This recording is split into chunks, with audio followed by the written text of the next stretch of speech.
Hey everybody. Okay, so what we're going to do today is we're going to work on adding some dimension, some shading to our flat forms. So I want to show you this on a plain piece of paper just so you have like a good general overview.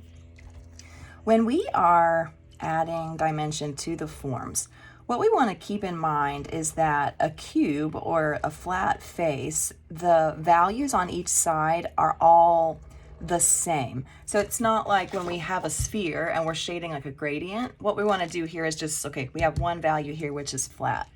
What I'm doing now is I want to show you sort of how different directions in lines along the faces can impact the overall appearance. And so what I'm going to do is just to have my lines on this cube going in different directions, and this can be a way to show that you have different faces on the cube itself. So this might be something that you can use to set up your shading. We can also shade with, so let's think about doing this, but like on a different level.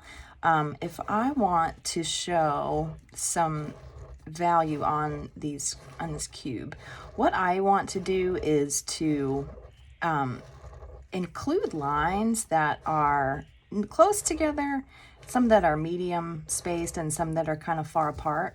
And what I find when we see this is that actually having more or less lines can change the overall appearance of the value. So just on this cube, what I'm doing is I'm spacing out the lines that I have just a little bit more to give a different value. We did some of this previously in the semester where we can actually shade with pen using different line weights. So I want to show you a couple of these too. If I want to do something that's not just straight lines, maybe I can like scribble or do some scrumbling all over the place. So when you're working on your own project, if you are doing something like this, I would suggest doing it in the color that you want to end up with. And so what that means is I wouldn't recommend drawing this with pencil first and then going over it with colored pencil or pen or whatever. I would say if you want to do this, just go ahead and commit with your colored pencil or your pen. All right, so we got one layer done. Let's see if I can make maybe this one in a medium way. So if I am working on this, what I want to do is just make sure that the lines have a little bit more space in between them than the most concentrated side. And then what I hopefully will end up with is something that shows different values on my cube. But I don't feel like I'm limited to just doing like plain, just plain shading. Okay, so at this point, I think these looked really similar. So what I'm gonna do is, I think actually maybe make this one, I'll just change this one to be the darkest. And so this one will actually end up being the medium value. When you are looking at your cubes, one thing that I noticed in the work that some of you all turned in is that your cubes actually kind of like they were drawn correctly, but they all showed similar values. So we would want to make sure that when you're shading things like cubes or pyramids, you have different values. I wanted to show you one other idea for shading like a larger space. So I'm actually going to use shapes. I'm going to draw shapes on here to like eventually be filled with color. And again, I want to have a light, a medium, and a dark value. So in my mind, what's going to happen is, I'm going to have these bigger areas and that will show some value. And then I'm going to fix that. Okay.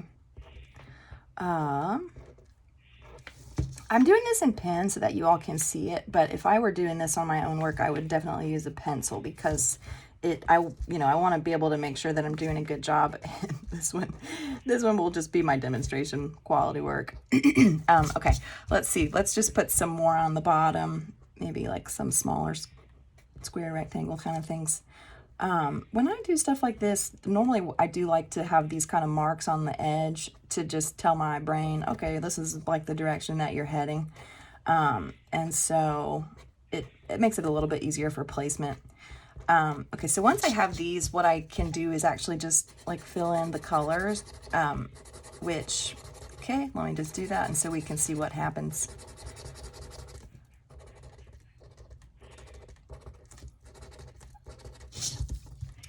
Okay, so my overall appearance is that I have a darker value, maybe like a medium value here, and then a lighter value, like where there's more space among the cube. Okay, so here's a few different strategies for how you can add value to your work. If you feel like, okay, maybe these are a little bit too plain, a little too similar, what you could do is to change this into cross hatching.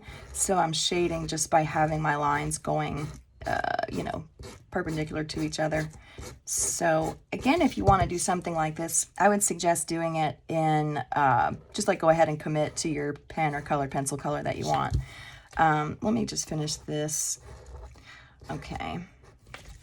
So again, what we have is some different values on our cubes. You can do this on your own work. And I wanted to mention that like when you're working on pyramids, using straight lines, like using these same kind of techniques will work because it's a flat face. Here is an example of the cube that I did, but in pencil, and so it's a bit neater. Also, let's not forget about our 1-point perspective work. That can be a really cool way to add kind of some optical illusion into your work. So the way that I've done this is just, okay, I have one face that's coming towards me. That's just, I see the whole regular rectangle. Okay, we have some straight lines in there. Once you've drawn the lines on the flat face, then you can make them into converging lines. So they're kind of all coming towards a center point. This can also be just a different way to add value. So when you're working on shading your flat forms today, what you want to do is, okay, you're showing different values for different faces, and you know, taking the time to add different types of detail, different types of flavor to make your overall composition exciting. All right, that's where we're at for today.